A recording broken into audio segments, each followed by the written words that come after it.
What is poppin' squad? It's your boy Jesimein, and if you're like me, back in the Xbox 360 days and the PlayStation 3 days, you played this game called Defiance.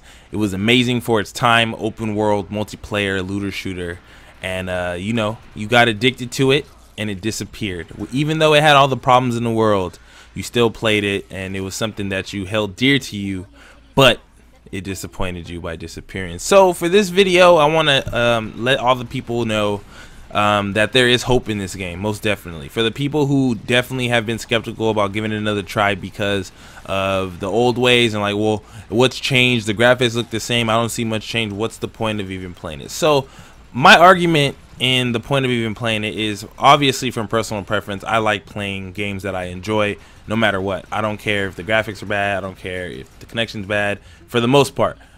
Defiance has had a lot of server issues due to the fact that they are, rebirthing themselves in the next gen era with the amount of people that are onto free-to-play games now.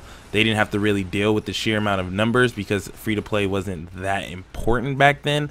But now that Fortnite came out and, Warframe and them made its mark, free-to-plays are being taken seriously and people are actually trying them out. So now Defiance is actually getting a little bit of hype, a little bit of tank with people coming in, influxing the servers and causing a lot of issues that people have been saying who have played since, the pre-release are saying the game is trash because it's laggy and all, whatever, right? So just yesterday, they upgraded the servers to handle the amount of people that the game's going to have, and it's actually been running pretty smoothly. There was a lot of crashes. You may crash every now and then, but they're working out those kinks, and they're actively engaging on the forums for the people who want to fix this. So why should I play Defiance 2050? I already played Defiance. I granted the characters. I can't bring my character over. What's the point for me? So this is my theory. I feel a lot of people who did enjoy the game and didn't get the full experience, such as myself, are going to be the main ones playing Defiance 2050. And then you have the diehards, people whoever really enjoyed it, and then you have the people who are going to be kind of nonchalant until they just cave in eventually, and those being the ones that don't want to give it another grind session. I grinded out all this gear back in 360. I paid all this money, and all of a sudden they appear and I don't get none of that back, and which I totally understand. But one thing you have to look at is, for them to be able to keep up these servers, they have to make their money somehow, even if it is re-releasing a game that has came out. I have a very strong feeling that they'll actually hold on to it this time due to the popularity of free-to-play games and the fact that they have a better console to run it on. If you did play back in the day, you can immediately see differences. I don't know why people are saying there's no differences. I don't know why people are saying it's pretty much the same game. Yes, it's the same storyline. Yes, there are a lot of the same features that you had, pretty much, maybe a little bit more optimized. But for the most part, the game is polished more than what it was. I'm not going to say it's polished like it's perfect, like it's a AAA title. No, I'm saying compared to what we played back in the day, the game has definitely been polished. Things run a lot smoother when they do work the right way, and I feel it has potential to get even better as they go on. They start rolling out and ironing out the problems that they have. So what have they added to the game? I don't know the exact specifics. There's a whole list of the things that they actually did add that wasn't in the first game, but one of the main things is they integrated a real class system where you basically have to play a role versus having a skill tree that can pretty much make you like jack of all trades. They actually wanted people to play positions, and that's a big change from the first one. If you did play the first one, you pretty much knew that it was like a skill tree that you would level up, and then you pretty much got pieces of everything. But now they separated them into roles such as combat medic, assassin, assault, demolitionist, and I forgot the last one, and guardian. So there's different classes. They plan on bringing out more classes. There's 3 premium classes that are coming out. So I know that they actually have future projection for the game. They are working out the server issues. They actually did a phenomenal job. It went from halfway unplayable to actually fun and smooth for a long time. I played for almost 8 hours straight and had no problems, no crashes. And then I crashed one time and I was like, okay, so it's still, the mortality still shows. But as far as being able to play this after already playing, I will honestly tell you, even though I grinded a lot on the first one. I didn't get true endgame. I didn't get everything mid-max and everything, but I played enough to feel like, okay, do I even want to do this again? And I promise you, it is refreshing to hop back in and play it. It's kind of like having like a nostalgic game that you've always loved kind of remastered and actually made the right way, not crazy changed. So like imagine like Call of Duty 4, how they remastered it, and it'd be as if they just left it exactly how it was, rather than trying to add all this extra unnecessary stuff. So they kind of went with the idea that, okay, if people enjoy our game, we're not going to change the whole core mechanic of it, because we know that we've been working on this for years and we want the game to work right. So where does that leave the person that, you know, feels like, okay, well, that still doesn't convince me? Honestly, it will end up being personal preference, because most of the game itself, the core campaign, the core missions, and the beginning stuff is pretty much the same. Where the big changes are that you'll probably notice different is, one, the whole class system, and two, the end game.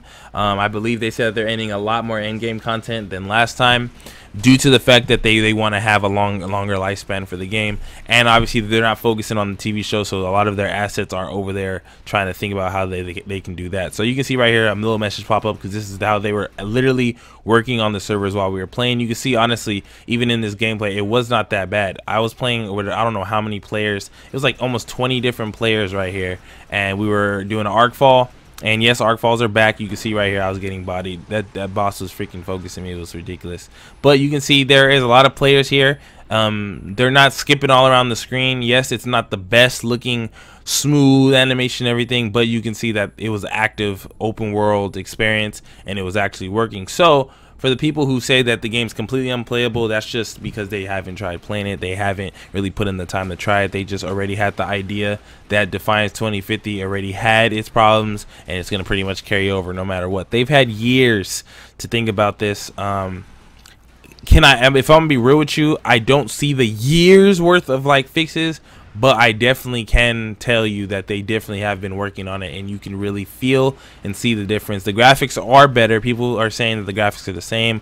I promise you, especially if you run on Xbox One X or PS4 Pro, you will see the difference. The rendering is a lot cleaner. Everything is a lot smoother and sharper. It's not Xbox One graphic era, but it's basically Xbox One resolution on top of like the graphics of like the 360. But honestly, when you're in game, because everything moves so much and your stuff flying, you don't even pay attention to the graphics, and it's not hideous. It is bearable. It's not it's not Grand Theft Auto graphics or Doom graphics, but it's definitely enough for you to have fun and not feel like you're playing a freaking iPhone game. So for the people who don't feel like they should go back and invest to it, I totally understand, but I'm letting you guys know it is refreshing to play, even as a person who grinded and put a lot of time into it. I personally don't see any loss in it because it is free to play. You do not have to spend a dime to play this game, none of the features, and the fact that, from what I've heard, is whatever DLC that was a part of the first one that you actually had to pay for the first time around pretty much comes free with the base game. That was kind of like their way of, like, you know, giving extra content. So if you didn't buy the DLC in the first one, or didn't buy any expansion or anything, you pretty much have a new experience. You have something you haven't got to play, because I know when they shut down the servers, a lot of players are upset because they didn't get a chance to pretty much finish the game and do anything. This is your chance. It's not really a dry time in gaming, because, you know, you have a lot of games that are popular like Fortnite, and you have like a lot of games that are actually people are actually playing. But it is refreshing if you don't have anything else to play, you enjoy PvE, you want to grind up some gear, and you know you have a budget. So it's free. That's the biggest thing. Thank God that they kept it free to play. A lot of people paid for the first version, including myself. Yes, you could have paid for the premium version, but I mean, it really doesn't matter, because at the end of the day, they made it free on the 10th, and a lot of people, that's where everybody pretty much came. So I say try it out, give it a chance. Go run a couple arc falls, enjoy playing with random players in an open world, something that a lot of games don't have, and you will pretty much see the biggest differences are graphically, Endgame, and the class system, which definitely makes the whole game feel different, because then you feel like you can master your role in the game with the skill tree setup. And I think that is what is pretty much hooking me, because I want to master my class. So that's pretty much it. Hope you guys enjoy, man. For the people who do not enjoy Defiance, I apologize that this isn't your kind of game. But the people who do, man, I know you guys are having fun just like I am. Continue grinding up, get that legendary gear, and get super OP. I have a clan called Squad. You know what I'm saying? Hit me up if you want to be a part of that thing. If you're on the Xbox, you can't do it cross-platform, I'm sorry, but you know. So hopefully you guys enjoy, man. I got plenty Defiance videos to come. This game is amazing, in my personal opinion, and I feel like if you are a person that enjoys Division PvE, you would definitely love this game, especially if you like the building aspect of it, and everybody likes becoming OP. So it's been real. Thank you guys so much for watching. Many blessings. Slap me with a like if you enjoyed. Your boy is out.